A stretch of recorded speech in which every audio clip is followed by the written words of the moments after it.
ਵਾਹਿਗੁਰੂ ਜੀ ਕਾ ਖਾਲਸਾ ਵਾਹਿਗੁਰੂ ਜੀ ਕੀ ਫਤਿਹ ਆਪ ਜੀ ਸਿੱਖ ਚੈਨਲ ਵੇਖ ਰਹੇ ਹੋ 840 ਦੇ ਉੱਤੇ and throughout the world wide web on the internet and you're watching the Sikh Ethics program. ਇਹ ਜਿਹੜਾ ਅੱਜ ਦਾ program ਹੈ ਬਹੁਤ special program ਹੈ. It's a very special program that we're bringing today and we're filming this in the world's biggest media corporation, the BBC. The journalist from the BBC, Chris Rogers, who we have with us today, and we're going to interview him. They've been watching the Sikh Ethics program over the last year, and some of the issues that we raised on there, particularly the sexual grooming one, they've picked up on that, and they themselves are making a documentary with the Sikh community. So that's where the program, ਅੱਜ ਦਾ program ਜਿਹੜਾ ਹੈ ਨਾ ਇਹ ਆਪਾਂ ਸਾਰੀ ਉਹ ਜਿਹੜੀ documentary BBC ਤਿਆਰ ਕਰ ਰਹੀ ਆ ਸੈਕਸ਼ੂਅਲ ਗਰੂਮਿੰਗ ਦੇ ਉੱਤੇ ਉਹਨਾਂ ਨੇ ਸਿੱਖ ਐਥਿਕਸ ਦਾ ਪ੍ਰੋਗਰਾਮ ਸਿੱਖ ਚੈਨਲ ਤੇ ਦੇਖ ਕੇ ਪਿਛਲੇ ਸਾਲ ਦੇ ਜਿਹੜੇ ਸਿੱਖ ਐਥਿਕਸ ਦੇ ਪ੍ਰੋਗਰਾਮ ਚੱਲ ਰਹੇ ਆ ਉਹਨਾਂ ਤੋਂ ਦੇਖ ਕੇ ਉਹਨਾਂ ਨੇ ਆਪਾਂ ਨੂੰ ਕੰਟੈਕਟ ਕੀਤਾ ਤੇ ਉਹ ਆਪਣੀ ਡਾਕੂਮੈਂਟਰੀ ਜਿਹੜੀ ਉਹਨੇ ਤਿਆਰ ਕਰ ਰਹੇ ਆ ਤੇ ਜਿਹੜੀ ਮੇਰੇ ਖਿਆਲ 3 ਤਰੀਕ ਨੂੰ ਖਰੇ 2 ਤਰੀਕ ਨੂੰ ਆਪਣੇ ਆ ਰਹੀ ਆ ਟੈਲੀ ਤੇ ਉਹਦੇ ਬਾਰੇ ਆਪਾਂ ਅੱਜ ਗੱਲਬਾਤ ਕਰਨੀ ਆ ਸੋ I'd like to say hi Chris and welcome to the Sikh channel, but we're in the BBC studios here. Yeah, you're in my territory now, but I'm also in your territory. So, yeah, I mean, we've spoken in Punjabi. Obviously, you won't understand, and this is going out mainly to a Punjabi audience, a Punjabi-speaking audience. But I've told them about the sexual grooming side. If you could tell us a bit about yourself first, and you can start anywhere you like. Gosh, it's a long story, but this is my 27th year in broadcasting. I started very young, at 15, and a lot of people might recognise me from Newsround, the children's news programme, which was my first big job. But throughout my career, as well as news reading, I've made a lot of films. Right. Particularly human rights films, injustice, right. often exposing criminals or even governments, sadly. Right. And I think the films that I'm probably best known for is unveiling horrific cruelty in institutions for abandoned children in Eastern Europe. And last year I made a film that involved the Sikh community. Okay. And it involved Faujis, as you call them, foot soldiers, right. who come from India to Britain to make big money. They're tricked by the traffickers. They're told the streets are paved with gold. And then, of course, they don't find any work. They end up living rough on the streets. They're unable to get home because they don't have any travel ID. And I managed to trace a lot of their families back in India, in Punjab. So before I met you, I was already very, very well aware of how accommodating the Sikh community are, how right. lovely families are, how hospitable families are, and I became increasingly aware of some of the issues in the Sikh community in the UK. But this was perhaps the most shocking. So, if I what was the need? I mean, is there a personal need or just? I would just say, what was the need for you to sort of approach us and then make this documentary? Well, I think as a human, I was as shocked to find out what's been going on in the Sikh community as our audience will be when they watch the documentary. Right. And as the audience of this channel will be when they see the film. The fact that children are often silenced in this world is what drives me as a journalist to do the films that I do. Great. So when I find silenced children, this sounds very evangelical of me, but I'm not being evangelical, but I do think every victim deserves a voice. So, and that's what drives me. So when I found out that particularly girls in the Sikh community were not seeing justice or were not be able to tell their story, make their allegations, right. I became very concerned, and that's when we approached you. So basically, it's to raise awareness on their plight, is it? It's to give victims a voice. Okay. Victims who haven't had a voice, and the film, I hope, because there's always glorious side effects to your work, and one side effect I would like to see is that victims of sexual grooming in your community feel they are able to come forward, they are able to speak, there is help there, justice and, more importantly, safety can be found. And at the moment, I think there's a lot of victims in a lot of communities, but particularly it seems the Sikh community, who feel they have no one to turn to. So Chris, when you first approached this project, and now we're towards the end of the project,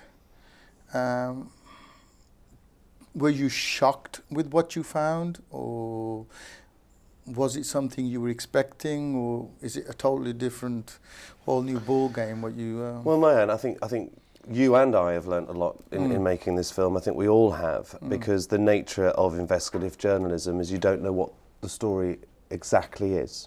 You know there's an issue, but you don't know what the narrative is, you don't know where it's going to take you. And as we met victims, we began to see a picture develop.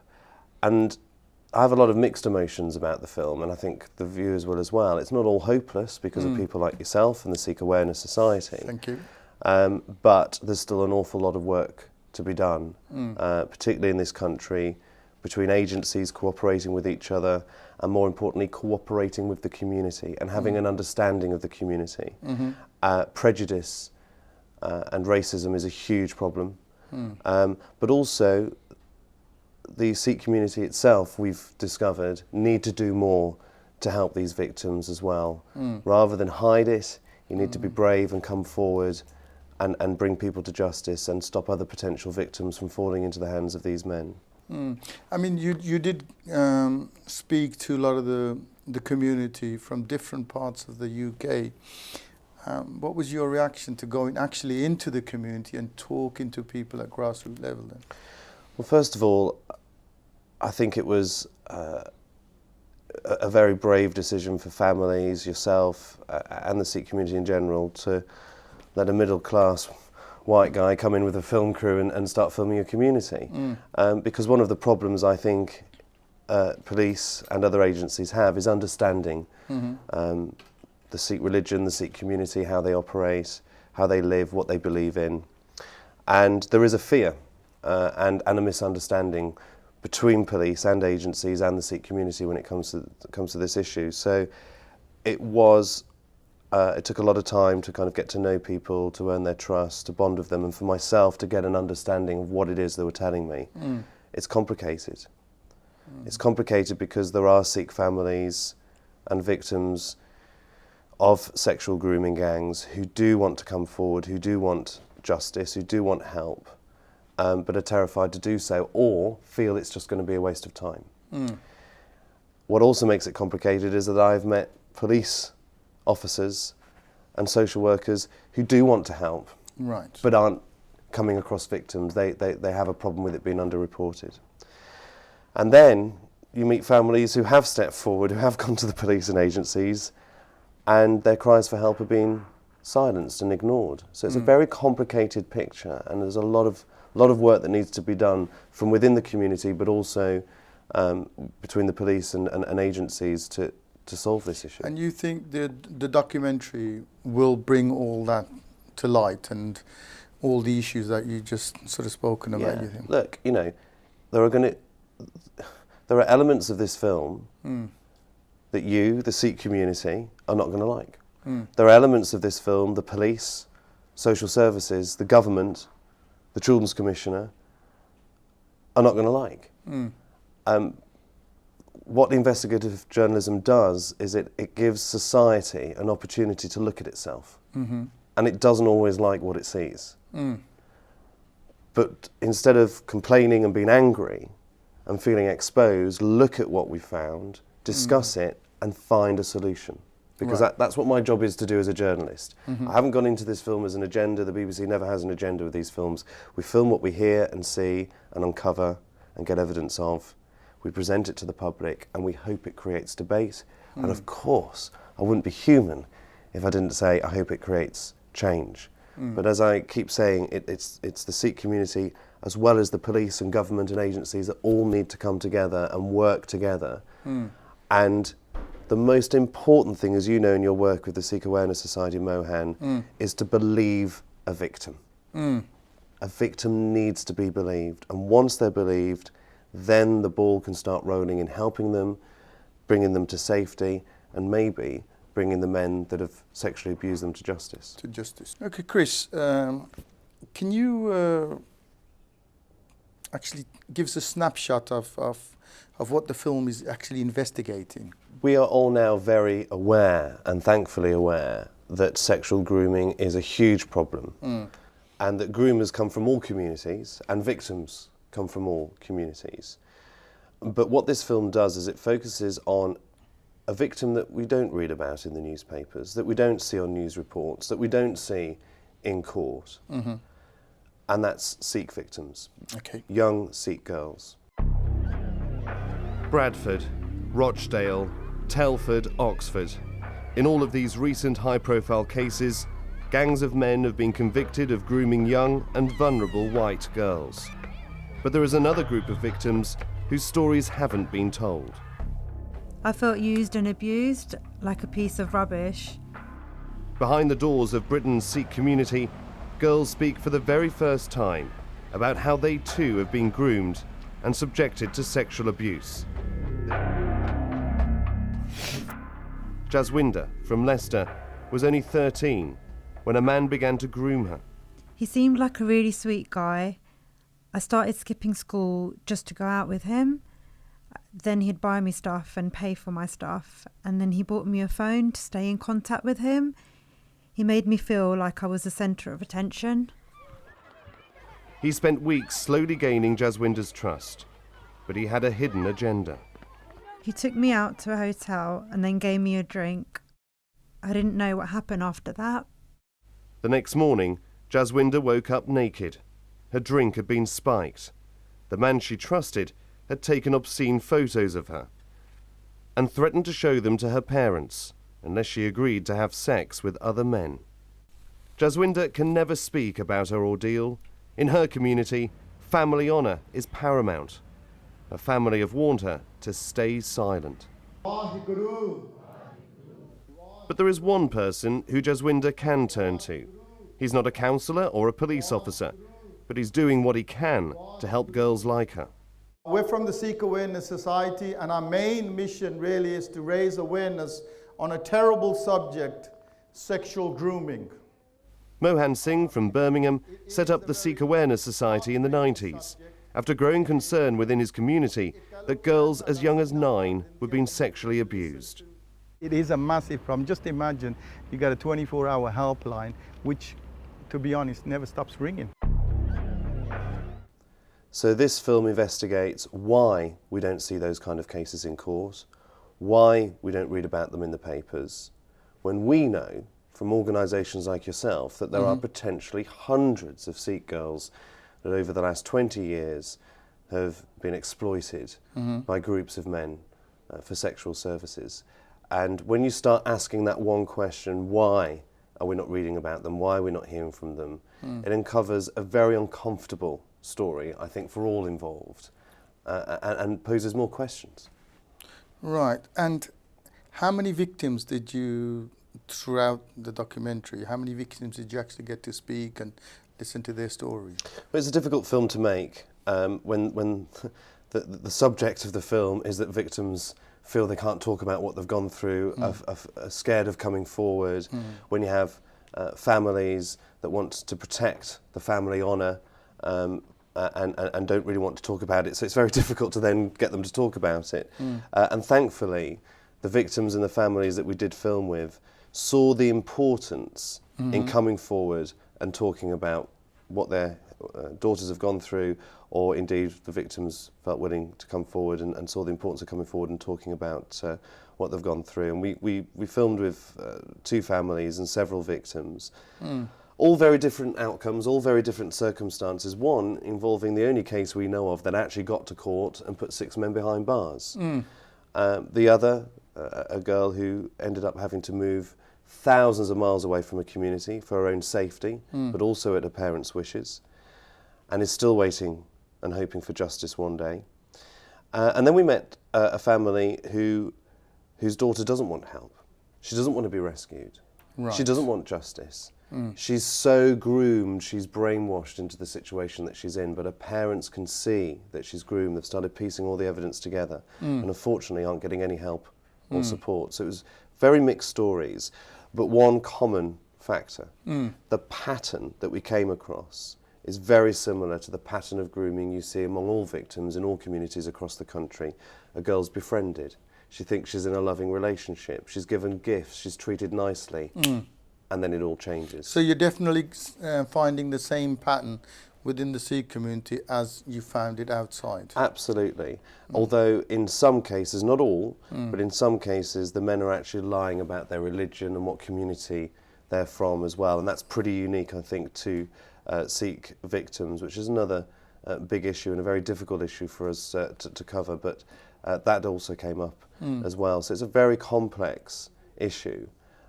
With one very simple answer, and that is for organisations like the Sikh Awareness Society, for families, parents, victims, police, social services, to start working more closely together, bringing these people to justice and bringing victims to safety.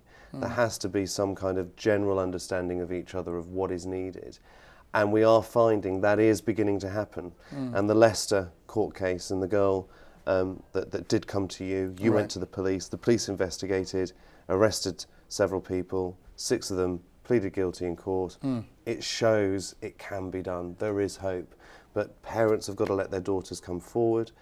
Their daughters have got to feel they are able to come forward, that they can trust the police. The police have got to believe them first, investigate second. That's really important, not presume that it's just some kind of racial or religious dispute between 2 communities, but actually investigate it and see what the situation is and work more closely with the community. And that is beginning to happen.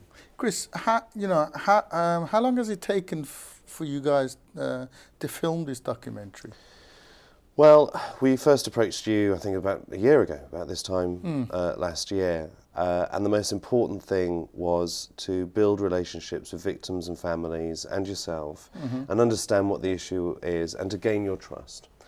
And for us to make preliminary inquiries. And that took months. I mean, it took a long time. It's a very sensitive film to make. True. You're filming real lives. That's not easy. And you've got to be very aware that there are ramifications on those real lives if you get it wrong. So we spent months just making sure that we got it right and we represented everybody fairly.